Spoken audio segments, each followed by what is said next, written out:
Hey folks, I'm back with another Patreon game analysis. This is something that we do every month where we invite some of our subscribers to submit their annotated games so that we can make YouTube lessons out of their games and kind of benefit everyone. In today's video, I'll be looking at another game from mfabian, longtime Dojo member, and this is his game against Dor. D-Tom, who is also another longtime Dojo member, so battle of two longtime participants. And in this game we get a Scandinavian e takes d5, knight c3, black plays queen to d8. This move used to be considered just honestly kind of ridiculous, super passive, but lately I would say thanks to the efforts of John Bartholomew, it has been revealed that this system is actually fully playable. I think Magnus actually played this one a couple of times as well. So if you guys caught the previous video, we saw Mitch deal with actually a really similar approach out of the opening where he faced the French, the Fort Knox variation. And just like in that game, in this game, Black goes ahead and gives up the light squared bishop super early in order to just build up a very solid structure on the light squares with c6 and e6, and all of Black's pieces kind of nicely coordinated. The dark squared bishop, of course, very happy in this kind of position. I should note queen takes d4 here is not really advisable because of queen takes b7, which just wins for white. So Black plays c6, follows up with e6, and yeah, just tries to make use of this really solid square on d5.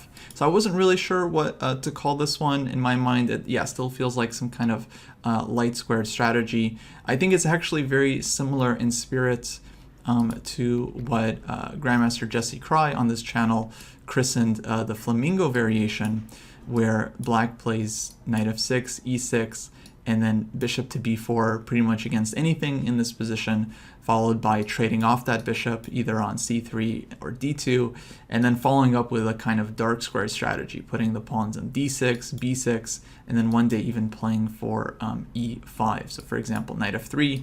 The idea of the Flamingo, which he did a video on for this channel, is to just play bishop b4 check, trade this bishop off for anything, and then again just follow up with putting all the pawns on the dark squares, supporting the light squared bishop.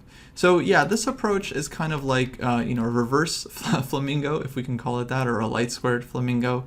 And like I mentioned in the previous video that I covered these kinds of positions, it's a very solid approach. And although the engine always gives white a big advantage, in practice, it's really not that easy to realize it. And I mean, the simple truth is that we're humans and we can't play like engines. We can't just find all kinds of little tactical tricks that the engine sees and uses to justify its evaluations. Instead, what's more important for a human player is to kind of understand the plan that you're playing for and how you're going to approach the middle game, improve your position, what are your targets, what are you kind of playing against. Are you trying to build up a kingside attack or put pressure on a specific square or weakness?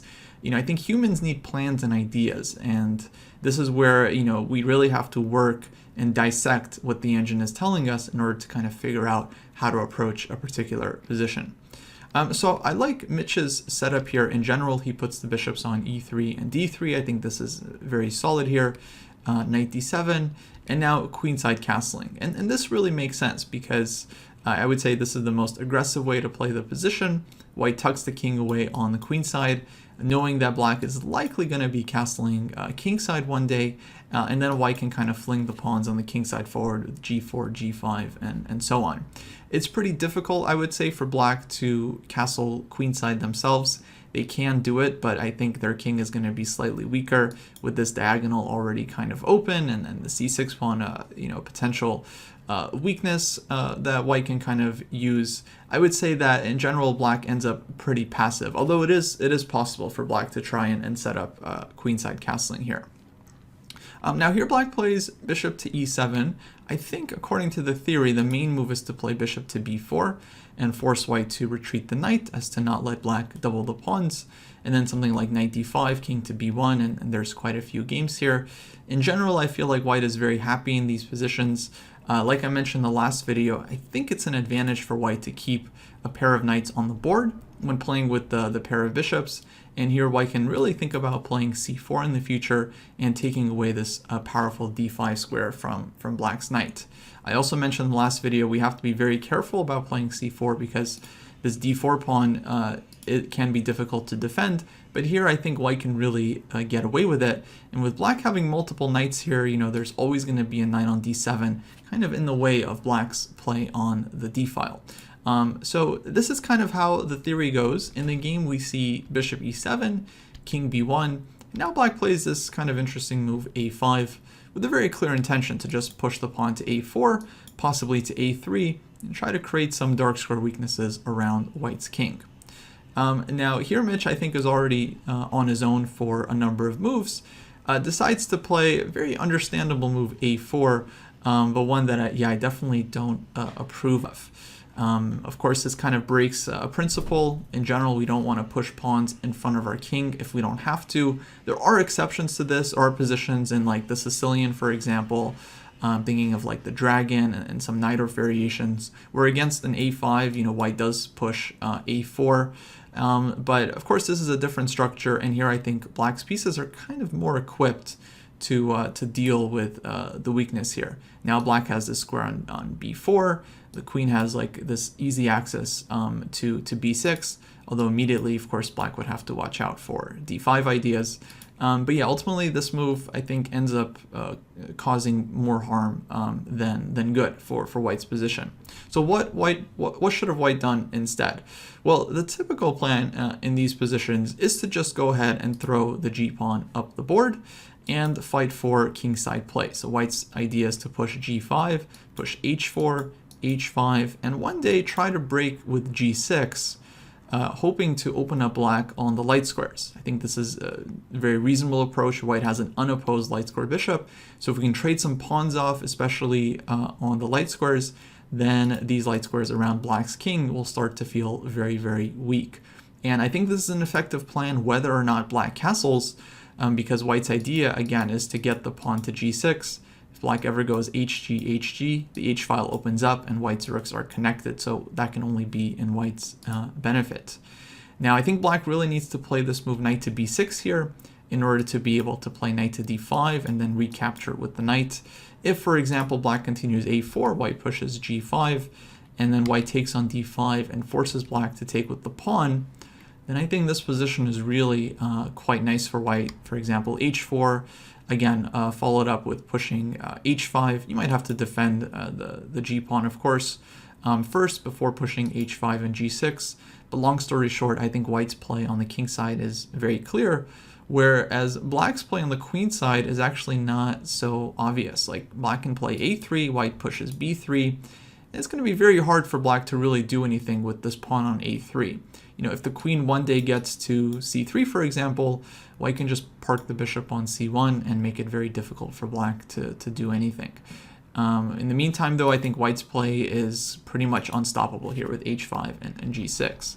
So what I would expect black to do is to play knight to b6, and then after g5, for example, knight d5, black can recapture with the knight.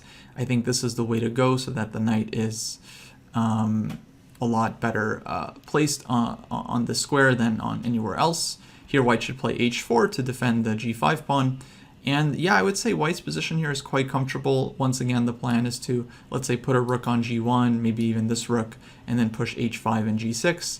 If black takes on e3 and we get this position with opposite color bishops, I would say that white's bishop here is clearly better than its counterpart. And I like that white gets to strengthen the center here. And again, the idea is to one day just push h5, g6, and fight on the light squares. And here, okay, black still needs to figure out what they're doing with the king. I think white just has a great position here. If black does not take, play something like, let's say, queen b6, for example, white should go ahead and sidestep this with king to a1, avoiding knight c3 check. And then, yeah, I would say white has a very pleasant position. If a4 here, I think with the knight on d5, it does make sense for white to play a3. I checked this with the engine. There's not really much black can do here. It does look scary, but white's bishop can always come back to c1 if needed, cover all the dark squares around the king. And yeah, black doesn't really have a great way to break or open up the queen side here. You know, any ideas like c5, for example, are also going to be opening up the position for white's 2 bishops. So these can be very, very risky for black to play in this kind of structure. Because black's issue here is that, you know, they're playing this kind of very solid setup where the idea is to just keep this knight on d5 and not to make too many weaknesses. But if they want to try to create some play on the queen side, they're going to have to create some weaknesses themselves. So it's kind of a tough position for black, in my opinion. What we get in the game after a4 is that black gets like a very clear target here with this a4 pawn. Here Mitch plays g4, so he kind of plays it on the next move. I think better late than never. Knight to b6 is played, and an unfortunate blunder here with knight e4, simply like just losing, dropping the pawn on a4, clearly showing that this pawn on a4 probably should never have been there. I think according to the engine, a better approach would have been to just back the bishop up to c1. White is going to need to defend the queen side here. And then after knight d5, something like knight e2 makes a lot of sense to me. Keeping a pair of knights on the board, white can consider, again, following up with g5 and h4 and getting the king side play going. And I would still take white in this position, despite having made this weakness with a4. I think white is still doing very well with the 2 bishops and has the better game. As it happens, we get knight e4, black takes this pawn and is now doing fantastic. White takes on f6 and tries to get some counterplay, but black continues very nicely here with queen to b6, ignoring the attack because of course the mate of threat is stronger, and this forces white to go b3. Black comes in, knight c3 check, takes on d1. The game gets a little sharp here, but ultimately black remains in control. G takes f6, knight takes e3, white throws in f takes g7, rook g8, f takes e3. And now it's black's turn to make what I would call a pretty instructive mistake. Black goes ahead and just takes this pawn on g7, which I think is very natural. A lot of players would make this move. I could see myself playing this move, especially in like blitz and rapid. You know, you just take the pawn, you don't give white a chance to like play queen f6 or rook g1, where, you know, bishop takes h7 is coming, and then this pawn can be you know, costing black a full rook. But if black had some time here, and I believe this was a classical game, so I assume he had at least a little bit of time to calculate, he really should have thought about just kind of playing the most direct move in the position, which is this move a4. And it's a very logical move. It does require some calculation, but the point should be pretty clear. Black is trying to open up white's king, open up the rook on a8, and basically just play for the counterplay. Now, it does require, again, like I mentioned, some calculation. For example, if white plays queen f6, then black has to see a takes b3, bishop takes h7, and b takes c2. And you have to kind of recognize that black's attack here is going to be pretty decisive. For example, bishop takes g8, black can come in, queen b1 check, promotes, opening up the second rank. This is the kind of move I think is easy to miss, but once you see it, not that difficult to calculate the rest. And here black's queen is coming in with immediate mate.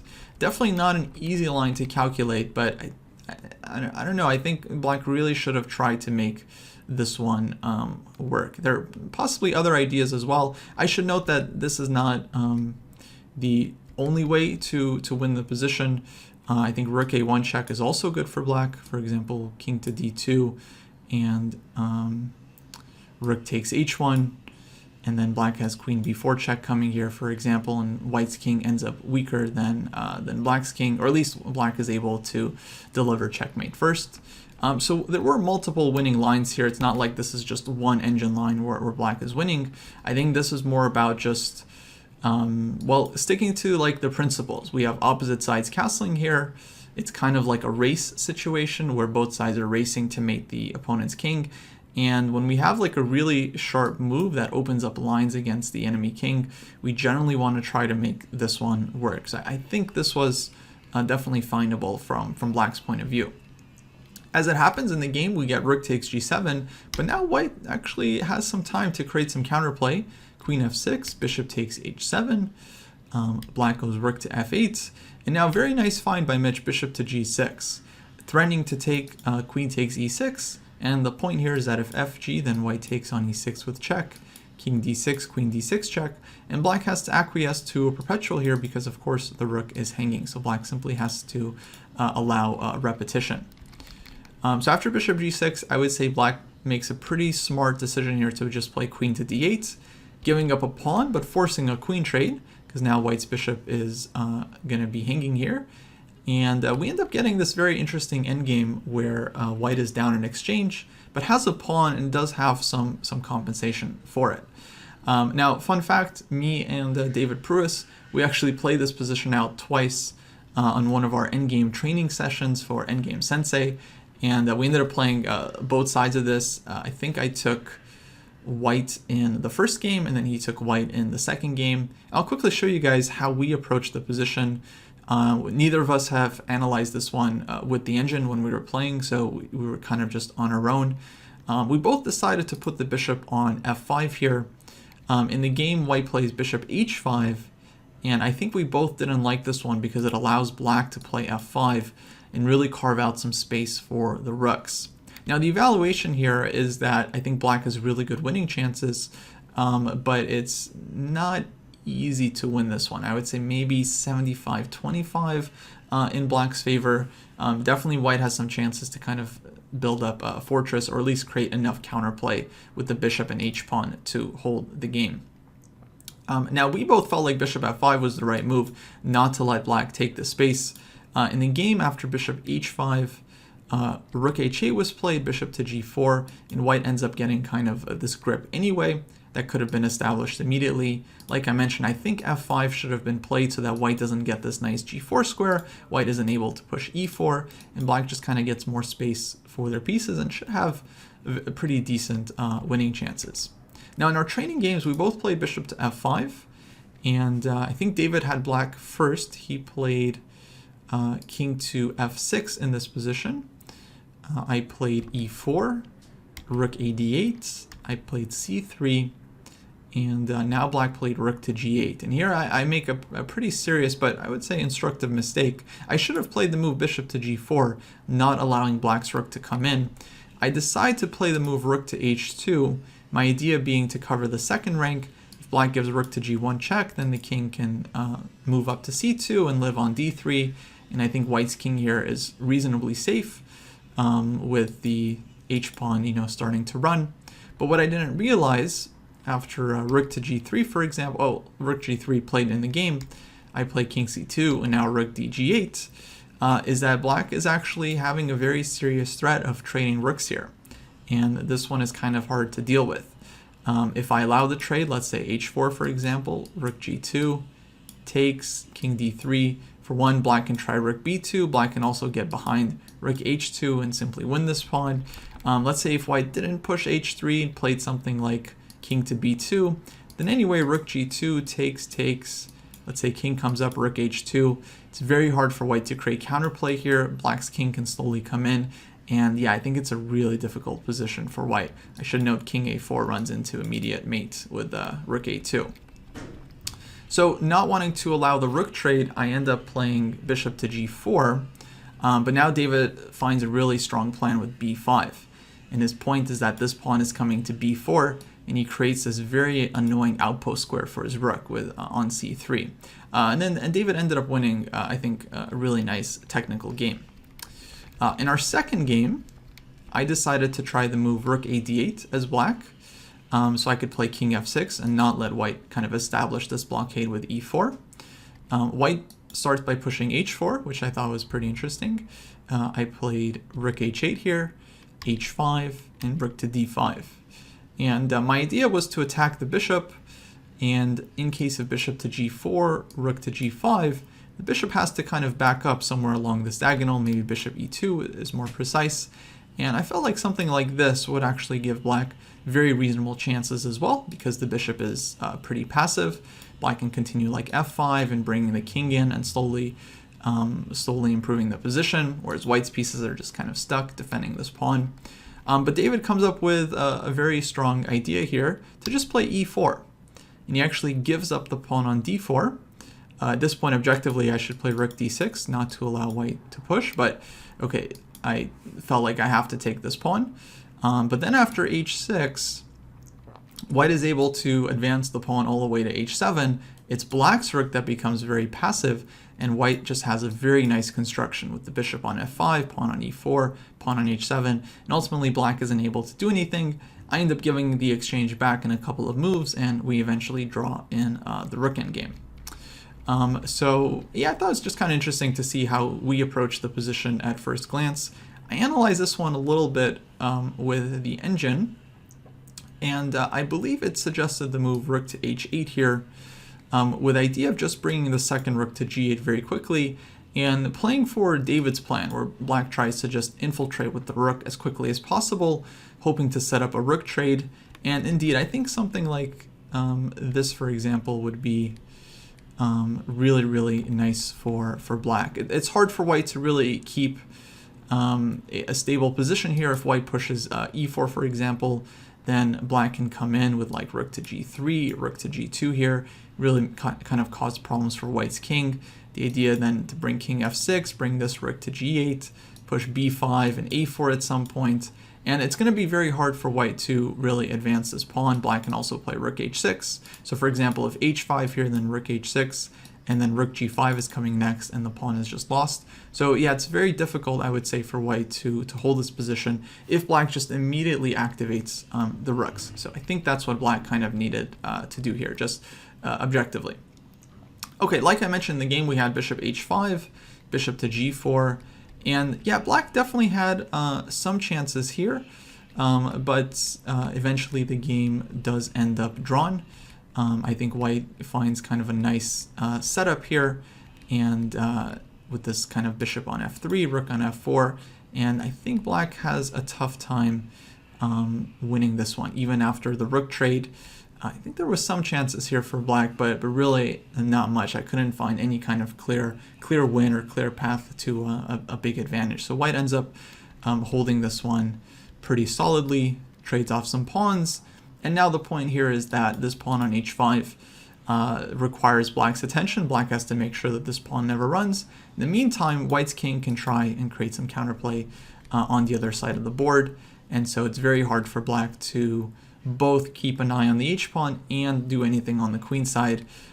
So eventually the game liquidates, and yeah, the game ends up drawn just about here. Now at this point, with white having two passed pawns, it's actually only white that can really hope to play for a win. But the players agree to a draw because at any point black can give up the rook for the b-pawn, the king can hide on h8, and of course we have a very well-known theoretical draw where white has the wrong colored bishop with the rook pawn, and of course that's an endgame that white can never win. So really interesting game, really interesting endgame, and yeah, I mean, as far as the middle game goes, it was really just a couple of moves, a4 and then knight e4, that white makes to fall into a very difficult position. I would say this plan of pushing g4, g5, and h4 is one that should be well known for approaching these kinds of positions, especially when white is castled queenside. So alright guys, that's going to wrap it up for this video. Hopefully you found it instructive. If you did, please let us know in the comments, and make sure to subscribe to the channel if you haven't already. I'll be back with more game analysis videos soon, so until then, take care.